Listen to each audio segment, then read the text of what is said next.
నమస్తే, welcome to Suman TV. ప్రస్తుతం మనతో పాటు ఉన్నారు యూసీఎస్ ఇన్ఫోటెక్ ఉదయ్ గాడిపత్రి గారు. మా సార్తో మాట్లాడదాం. చాలా రోజుల నుంచి కెరియర్ అడ్వైస్, చాలామందికి కెరియర్ పైన ఒక అడ్వైస్ అనేది కన్ఫ్యూజన్ అనేది ఏర్పడుతూ ఉంటుంది. అంటే ఇప్పుడు నేను చదువు కంప్లీట్ చేసేసాను, వెంటనే నాకు జాబ్ రావాలి, నేను వెంటనే మనీ సంపాదించాలన్న ఒక కోరికతో అయితే పరుగులెడుతూ ఉంటారు యువత. మరి అలాంటి వాళ్ళకి కెరియర్ అడ్వైస్ అనేది ఇవ్వడానికి మేమైతే చాలా నుంచి ఎదురు చూస్తున్నాము. మరి ఈరోజు మనతో పాటు ఉదయ్ గాడిపత్రి గారు రెడీగా ఉన్నారు అడ్వైస్ చేయడానికి. సార్తో మాట్లాడదాం. మరి మరిన్ని విషయాలు మీకు తెలియజేసే ప్రయత్నం అయితే నేను చేస్తాను. నమస్తే సార్. నమస్కారం మేడం. ఉదయ్ గారు, మరి నేను చెప్పినట్టుగా డిగ్రీ గ్రాడ్యుయేట్స్, బీటెక్ చేసిన వాళ్ళు కూడా సాఫ్ట్వేర్ సైడ్ వెళ్ళాలని అనుకుంటారు. ఎందుకంటే సాఫ్ట్వేర్ అనేది అందరికీ ఒక కళ.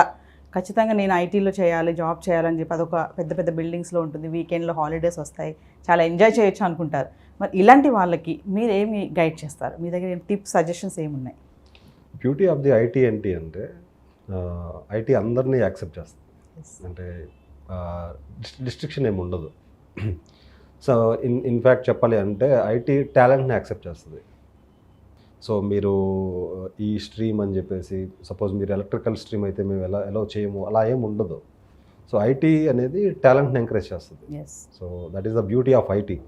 సో ఐటీలోకి వచ్చేసరికి ఎనీ డిగ్రీ అండి. సో మీరు డిగ్రీ చేసి ఉండొచ్చు, బీటెక్ చేసి ఉండొచ్చు, బీటెక్లో ఎలక్ట్రికల్ చేసి ఉండొచ్చు, లేదంటే మెకానికల్ చేసి ఉండొచ్చు, లేదంటే కంప్యూటర్ సైన్స్ చేసి ఉండొచ్చు, అలానే సివిల్ ఇంజనీరింగ్ చేసి ఉండొచ్చు. సో ఎట్లాంటి డిగ్రీ చేసినా కూడా ఐటీ అనేది యాక్సెప్ట్ చేస్తుంది. సో ఇక్కడ మనం ప్రధానంగా చూసుకుంటే ఈ ఇంజనీరింగ్ స్టూడెంట్స్ కావచ్చు, డిగ్రీ స్టూడెంట్స్ కావచ్చు, లేదంటే ఎంబీఏ స్టూడెంట్స్ కావచ్చు, ఎంసీఏ స్టూడెంట్స్ కావచ్చు, ప్రధానంగా ఫోకస్ చేయాల్సింది ఏంటి అంటే ఆఫ్టర్ గ్రాడ్యుయేషన్ జాబ్ సెర్చ్ అనేది స్టార్ట్ చేయడం అనేది that is the biggest mistake they are doing in recent days. అలా కాకుండా వాళ్ళు ఏంటంటే ఒక కెరియర్ గైడ్ని చూస్ చేసుకొని, అంటే ఆల్రెడీ సక్సెస్ఫుల్గా ఒక ఐటీలో లేదంటే ఒక మంచి సబ్జెక్ట్ మ్యాటర్ ఎక్స్పర్ట్గా వర్క్ చేస్తున్న ఒక పర్సన్ కావచ్చు, లేదంటే టీమ్ లీడర్ని కావచ్చు, లేదంటే ఒక మేనేజర్ని ఒక కెరియర్ గైడ్గా చూస్ చేసుకొని వాళ్ళని ఫాలో అయితే ఏమవుతుందంటే ఒక అవేర్నెస్ బిల్డ్ అవుద్ది. ఇది చదువుకునేటప్పుడే ఒక అవేర్నెస్ బిల్డ్ అవుతుంది. సో దానివల్ల ఏంటి అంటే ఆ అవేర్నెస్ బిల్డ్ అవ్వడం వల్ల engineering first year, second year, third year, fourth ఇయర్లో ఉన్నప్పుడే తను బిల్డ్ చేసుకోవడం చేస్తాడు. ఎప్పుడైతే తను బిల్డ్ చేసుకోవడం స్టార్ట్ చేస్తాడో by end of the graduation తనకి ఆటోమేటిక్గా వద్దున్న జాబ్ వస్తుంది. సో ఇది చాలామంది ఏంటంటే కెరియర్ గైడ్ని చూస్ చేసుకోకపోవడం అనేది పెద్ద సమస్యగా మారిపోయింది. నాట్ ఓన్లీ కెరియర్ అండి, ప్రతి ఒక్క దాంట్లో కూడా. ఇప్పుడు హెల్త్ పరంగా ఒక గైడ్ మనకి ఎప్పుడు ఉండాలి, ఒక మెంటర్ ఉండాలి. హెల్త్ పరంగా కావచ్చు, స్పిరిచువల్ పరంగా కావచ్చు, ఫినాన్షియల్ పరంగా కావచ్చు. సో ప్రతి సెక్టార్లో కూడా మనకు ఒక రైట్ మెంటర్ అనేవాళ్ళు అవసరం. అలానే ఎడ్యుకేషన్ సెక్టర్లో కూడా ఆ మెంటర్షిప్ అనేది మిస్ అవుతూ ఉంది. గైడెన్స్ అనేది చాలా తక్కువగా ఉంది ఈ స్టూడెంట్స్కి. సో దానివల్ల ఏంటి అంటే చాలామంది టైర్ 2 కాలేజెస్లో, టైర్ 3 కాలేజెస్లో చదివే స్టూడెంట్స్కి అవేర్నెస్ లేకపోవడం వల్ల వాళ్ళు ఇంజనీరింగ్ అయిపోయిన తర్వాత జాబ్స్ కోసం చాలా ఇబ్బంది పడుతూ ఉన్నారు. ఇటువంటి స్కిల్స్ పెంచుకోవాలి అనేది కూడా అవగాహన లేదు వాళ్ళకి. అంటే జాబ్ క్రాక్ చేయాలి అంటే వాళ్ళకి ఎటువంటి స్కిల్స్ మనకు ఉండాలి అనేది కూడా అవగాహన లేదు. చాలామంది స్టూడెంట్స్ తోటి నేను మాట్లాడుతూ ఉంటాను కదా, వాళ్ళకి ఐటీ జాబ్ రావాలంటే ఇంగ్లీష్ కొంచెం ప్రొఫెషనల్గా రావాలి అనేది చాలామందికి తెలీదు. ఎందుకు ఇంగ్లీష్ అనేది అవసరము అంటే మనకి ఇండియాకి మనకి వచ్చే క్లయింట్స్ అంతా కూడా Europe clients, Australian clients, American clients. So వీళ్ళకి ఏంటంటే లాంగ్వేజ్ బ్యారియర్ ఉంటుంది. సో వాళ్ళతోటి మనం కమ్యూనికేట్ చేయాలి అంటే ఇంగ్లీష్లోనే కమ్యూనికేట్ చేయాలి. సో జాబ్ తెచ్చుకోవాలంటే ఇంగ్లీష్ స్కిల్స్ అనేది కొంచెం మస్ట్. అది తెలియదు చాలామంది స్టూడెంట్స్కి. అందుకని ఇంజనీరింగ్ చదివేటప్పుడు దాన్ని ఇగ్నోర్ చేస్తారు. లాంగ్వేజ్ని ఇగ్నోర్ చేస్తారు. చాలామందికి దాని గురించి తెలియదు, దాని ఇంపార్టెన్స్ తెలియదు బేసిక్గా. సెకండ్ థింగ్ ఏంటి అంటే యాజ్ అ ఫ్రెషర్గా జాబ్ తెచ్చుకోవాలంటే వాళ్ళకి ఎలాంటి టెస్టులు పెడతారని తెలియదు. బేసిక్గా ఏంటంటే యాజ్ అ ఫ్రెషర్గా చాలామంది క్యాండిడేట్స్ ఇంటర్వ్యూస్కి అటెండ్ అవుతారు కాబట్టి వాళ్ళని ఫిల్టర్ అవుట్ చేయడానికి యాప్టిట్యూడ్, రీజనింగ్ లాంటి టెస్టులు పెడతారు. సో యాప్టిట్యూడ్, రీజనింగ్ అనేది ఒక వెరీ ఇంపార్టెంట్ సబ్జెక్ట్. అది ఎందుకంటే అది నాట్ ఓన్లీ ఫర్ ఐటీ అండి, యాప్టిట్యూడ్ రీజనింగ్ టెస్ట్ అనేది గవర్నమెంట్ జాబ్స్లో ఉపయోగపడుద్ది, లేదంటే మాస్టర్స్ చేయాలంటే జిఆర్ఈ రాయడంలో ఉపయోగపడుతుంది. So aptitude reasoning is the subject that one subject every student should focus on while they are actually pursuing their graduation. So Uday గారు మీరు లాంగ్వేజ్ అన్నారు కాబట్టి ఒక క్వశ్చన్ అడుగుతాను నేను. అంటే సాఫ్ట్వేర్ జాబ్కి ఇంగ్లీష్ లాంగ్వేజ్కి కనెక్షన్ ఉందా అంటారా? ఇప్పుడు మీరు అన్నట్టుగా చాలా మంది చదివేటప్పుడు ఇంగ్లీష్ అవాయిడ్ చేస్తూ ఉంటారు. ఓకే సబ్జెక్టే కదా, లాంగ్వేజే కదా, దీనికి ఒక 60 మార్క్స్ 50 మార్క్స్ వస్తే సరిపోతుంది, ఈవెన్ 35 వచ్చినా పాస్ అయిపోతాను అనుకుంటారు. బట్ ఇది ఎండింగ్లో whenever they are going to for interview అక్కడ బ్యాక్ స్టెప్ వేస్తున్నారు బికాస్ ఆఫ్ ఇంగ్లీష్ లాంగ్వేజ్. అంటే దీని గురించి కొంచెం డీటెయిల్గా మాట్లాడుకుందాం అండి. ఇందాక మనం మాట్లాడుకున్నట్లు కదా, ఇండియాకి వర్క్ అంతా కూడా యుఎస్ క్లయింట్స్ నుంచి వస్తుంది. సో యూఎస్ క్లయింట్స్ అంతా కూడా వాళ్ళ వర్క్ని ఇండియన్ కంపెనీస్కి ఇస్తున్నారు. ఇండియన్ కంపెనీస్ మనల్ని హైర్ చేసుకుంటాయి, మనల్ని క్లయింట్స్కి వర్క్ చేసే విధంగా చేస్తాయి. సో ఇక్కడ మనం as an Indian we have to communicate with the US clients. So ఒక ఇండియన్గా యూఎస్ క్లయింట్స్ తోటి మాట్లాడాలి అంటే మనం తెలుగులో మాట్లాడితే వాళ్ళకి అర్థం కాదు, మన హిందీలో మాట్లాడితే వాళ్ళకి అర్థం కాదు. సో అట్లా అని చెప్పేసి వాళ్ళని తెలుగు నేర్చుకోమంటే వాళ్ళు మనకు పే చేస్తున్నారు కాబట్టి వాళ్ళు నేర్చుకోరు.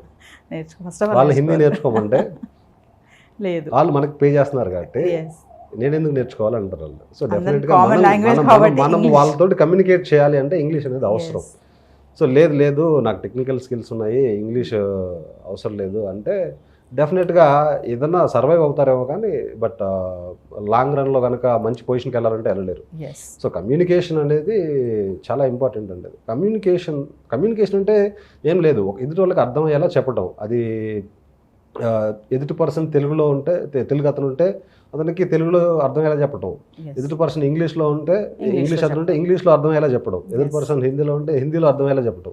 అదే కమ్యూనికేషన్ స్కిల్స్. ఎదుటి వాడికి అర్థమయ్యే భాషలో అర్థమయ్యే విధంగా చెప్పడమే కమ్యూనికేషన్. సో ఇక్కడ యూఎస్ క్లయింట్స్ తోటి, యూరోప్ క్లయింట్స్ తోటి, జపాన్ క్లయింట్స్ తోటి, వీళ్ళందరితోటి మనం కమ్యూనికేట్ చేయాలంటే డెఫినెట్గా మనం వాళ్ళతోటి వాళ్ళ భాషలో ఇప్పుడు జపాన్ వాళ్ళతోటి జపాన్ మాట్లాడలేం కాబట్టి common language English. Okay, English is the one of the common language across the world. ఇప్పుడు మనం అనుకున్నట్టు గ్రాడ్యుయేట్స్ కానీ బీటెక్ వాళ్ళే కానీ సాఫ్ట్వేర్ జాబ్స్కి వెళ్ళాలనుకున్నప్పుడు మనకు బయట చూసుకుంటే చాలానే ఇన్స్టిట్యూషన్స్ చూస్తున్నాం మనం, కోకొల్లగా కనిపిస్తూ ఉంటాయి, దేంట్లో జాయిన్ అవ్వాలో తెలియదు, మస్తు ప్రాంప్లెట్స్ కనిపిస్తూ ఉంటాయి. మరి అలాంటి వాళ్ళు వెళ్ళిపోయారు, జాయిన్ అయ్యారు, మరి ఫైనల్గా జాబ్ వస్తుందా అక్కడ కోచింగ్ అంతా అయిపోయాక? అంటే గ్యారంటీ ఇస్తారా మీరు జాబ్ వస్తుంది అంటే? యా డెఫినెట్గా అండి. ఇప్పుడు every year engineering students as far as అయినా ఒక 3 లక్షల మంది పాస్అవుట్ అవుతూ ఉన్నారు.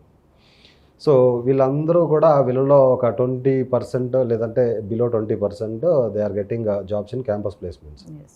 సో రిమైనింగ్ 80% వచ్చేసరికి కొంతమంది మాస్టర్స్కి వెళ్ళటం, కొంతమంది కోర్సెస్ నేర్చుకోవటం. ప్రధానంగా ఒక 2-3 ఇన్స్టిట్యూట్లో బాగా నేర్చుకుంటూ ఉంటారు. హైదరాబాద్లో ప్రధానంగా 2-3 ఇన్స్టిట్యూట్స్ ఉన్నాయి. ఆ 2-3 ఇన్స్టిట్యూట్స్లో ప్రధానంగా బాగా నేర్చుకుంటారు, అందరూ అక్కడికి వెళ్తారు మ్యాక్సిమం. సో ఇక్కడ ఏంటంటే వెళ్ళిన ప్రతి ఒక్కరికి జాబ్ వస్తుందా అంటే ఖచ్చితంగా ప్రతి ఒక్కరికి జాబ్ రావడం లేదు. ఎవరైతే డెడికేటెడ్గా నేను చెప్పినట్టుగా కమ్యూనికేషన్ స్కిల్స్ మీద ఫోకస్ పెట్టి, తర్వాత పోతే యాప్టిట్యూడ్ రీజనింగ్ మీద ఫోకస్ పెట్టి, అలానే కొంచెం టెక్నికల్ స్కిల్స్ బాగా డీటెయిల్డ్గా కోర్స్ నేర్చుకోవడం అంటే it is not like A watching the movie. Here you have to direct the movie. ఇక్కడ విషయం ఏంటి అంటే స్టూడెంట్ ఏమనుకుంటారంటే క్లాస్ జరిగేటప్పుడు క్లాస్ వినటం అనేది ఒక సినిమా చూసినట్టు చూస్తారు. వాళ్ళకి తెలియని విషయం ఏంటంటే, చాలామంది స్టూడెంట్స్కి తెలియని విషయం ఏంటంటే సినిమా చూడటానికి రాలేదు మీరు, సినిమా తీయడం ఎలా తీయాలో నేర్చుకోవడానికి వచ్చారు. మీరు చేయాల్సింది ఏంటంటే మీరు అదే సినిమాని మీరు తీయాలి, మీ వేలో మీరు తీయాలి. సో అట్లా ఆ విధంగా నేర్చుకోవాలి. అలా నేర్చుకున్నప్పుడు ఏంటంటే చాలా తక్కువ మంది ఆ విధంగా నేర్చుకుంటారు. ఇక్కడ జాయిన్ అయిన ప్రతి స్టూడెంట్స్ ఆ విధంగా నేర్చుకుంటారని నేను చెప్పడం లేదు. సో ఎవరైతే ఈ విధంగా సబ్జెక్ట్ని చాలా డీటెయిల్డ్గా నేర్చుకుంటారో, డెప్త్గా నేర్చుకుంటారో అటువంటి స్టూడెంట్స్కి వస్తుంది. ఈ రిమైనింగ్ స్టూడెంట్స్ ఉన్నారు కదా, ఇక వీళ్ళు ఏంటంటే ఇక నిదానంగా రియలైజేషన్ చాలా లేట్గా అవుతూ ఉంటారు. సో వీళ్ళకి ఏంటంటే తక్కువగా అంటే మిగతా వాళ్ళతో పోల్చుకుంటే వీళ్ళకి తక్కువ అవకాశాలు ఉంటాయి.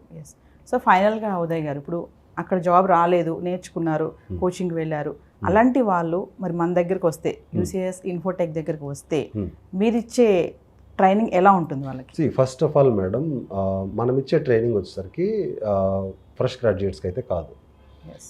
ఎవరైతే ఒక స్టడీస్ కంప్లీట్ అయ్యి 1 or 2 years ఏదైనా కోర్స్ నేర్చుకొని ఏదైనా బేసిక్ ప్రోగ్రామింగ్ స్కిల్స్ ఉంటుంది చూసారా, వాళ్ళకి మనం ట్రైనింగ్ ప్రొవైడ్ చేస్తాం.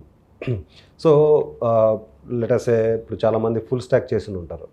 ఫుల్ స్టాక్ అంటే కొంతమంది పైథాన్ ఫుల్ స్టాక్ చేస్తారు, కొంతమంది .NET ఫుల్ స్టాక్ చేస్తారు, కొంతమంది జావా ఫుల్ స్టాక్ చేస్తారు, కొంతమంది ఫ్రంట్ ఎండ్ నేర్చుకుంటారు. సో ఇటువంటి స్టూడెంట్స్ ఎవరైతే ఉన్నారో ఫ్రెషర్స్గా, వాళ్ళు కోర్స్ నేర్చుకొని జాబ్ రాదు కదా, అటువంటి వాళ్ళని మనం ప్రాపర్ ట్రైనింగ్ గైడెన్స్ ఇచ్చేసి వాళ్ళకేంటంటే రియల్ టైమ్ ఎక్స్పీరియన్స్ అనేది మనం ఇస్తాం అనమాట. రియల్ టైమ్ ఎక్స్పీరియన్స్ అంటే ఏంటి, వాళ్ళకి ఆర్గనైజేషన్లో వర్క్ చేసేటప్పుడు ఎటువంటి ఛాలెంజ్ వస్తాయి. It is not about sharing the knowledge, it is about sharing the experience. మా ట్రైనింగ్ ఇన్స్టిట్యూట్లో ఏంటంటే మేము నాలెడ్జ్తో పాటు ఎక్స్పీరియన్స్ని షేర్ చేస్తాం. ఎక్స్పీరియన్స్ ఏంటంటే ఎప్పుడైతే వర్క్ చేసేటప్పుడు ఎటువంటి ఛాలెంజెస్ వస్తాయో ఆ ఛాలెంజెస్ని వాళ్ళకి ముందే ఎక్స్ప్లెయిన్ చేసేసి ఆ ఛాలెంజెస్ని ఎలా ఓవర్కమ్ చేయాలో చెప్పేసి వాళ్ళకి స్ట్రగుల్స్ లేకుండా ఆర్గనైజేషన్లోకి వెళ్ళినప్పుడు ఈజీగా మూవ్ అవ్వడానికి అన్ని విధాలుగా ఉపయోగపడేలా మనం ట్రైనింగ్ ఇస్తాము. ఇప్పుడు ఒక స్టూడెంట్ మన దగ్గరకు వచ్చినప్పుడు తనని అసెస్ చేసి క్లియర్గా చెప్పేసి, సో ప్రతి ఒక్క టాపిక్ కూడా డీటెయిల్డ్గా ఎక్స్ప్లెయిన్ చేసేసి ఇన్ డెప్త్గా, అంటే ఈ టాపిక్ మీద ఎటువంటి ఛాలెంజెస్ వస్తాయి ఆర్గనైజేషన్లో, సో అన్నీ ఎక్స్ప్లెయిన్ చేసేసి తన్ని ఒక ప్రొఫెషనల్ ఎక్స్పీరియన్స్డ్ పర్సన్గా తయారు చేస్తాం మనం.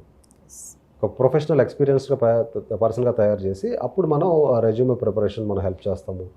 తర్వాత పోతే తనకి ఇంటర్వ్యూస్ అటెండ్ అయ్యేటప్పుడు ఏదైనా ఇంటర్వ్యూస్ క్వశ్చన్స్ ఏదైనా ఛాలెంజింగ్ అనిపించినప్పుడు మనల్ని అడగటము, సో వాళ్ళు మన దగ్గర గైడెన్స్ తీసుకుంటారు. ఇట్లా ఏంటంటే ఒక క్యాండిడేట్ని ప్రాపర్గా తీర్చిదిద్దేలాగా మనం స్టూడెంట్స్ మీద ఫోకస్ చేస్తూ ఉన్నాము. సార్, ఇప్పటి వరకు మీ ఇన్స్టిట్యూషన్లో ఎంతమంది స్టూడెంట్స్కి ట్రైనింగ్ ఇచ్చి ప్లేస్మెంట్స్ ఇచ్చారంటే?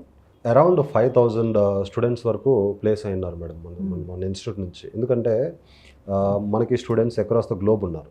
So we have students across USA, we have students across Canada, Australia, India. So India is actually our main area అండి. సో ఇండియా నుంచి మనకు స్టూడెంట్స్ ఎక్కువ. ఒక స్టూడెంట్స్ మీద ప్రత్యేకమైన శ్రద్ధ పెట్టి కాన్సన్ట్రేషన్ చేసి ఎక్స్పీరియన్స్ షేర్ చేయడం వల్ల చాలామందికి ఆఫర్స్ వస్తూ ఉంది. సో వ్యూవర్స్, మరి ఎవరైతే కెరియర్ గ్యాప్ ఉన్న వాళ్ళు కానీ, మరి అడ్వైజ్ ఖచ్చితంగా సార్ చెప్పారు కదా, మెంటర్ అనేవాళ్ళు ఖచ్చితంగా ఉండాలి ప్రతి దానికి. నాట్ ఓన్లీ ఎడ్యుకేషన్, అది ఏ విషయం అయినా సరే, హెల్త్ పరంగా అయినా సరే, ఫినాన్షియల్ పరంగా అయినా సరే, ఒక మెంటర్ అనేవాళ్ళు మనకి ఒక దారిలో వే అనేది చూపిస్తారు వాళ్ళు. మరి దీనిపైన మీకు ఇంకా అవగాహన రావాలి, ఇంకా ఇన్ఫర్మేషన్ కావాలి, మరి ట్రైనింగ్ సెషన్స్ ఇవన్నీ తెలుసుకోవాలనుకున్న వాళ్ళు కింద కనిపిస్తున్నటువంటి నెంబర్కి కాల్ చేయండి, టీం మీకు అందుబాటులో ఉంటుంది. Thank you sir.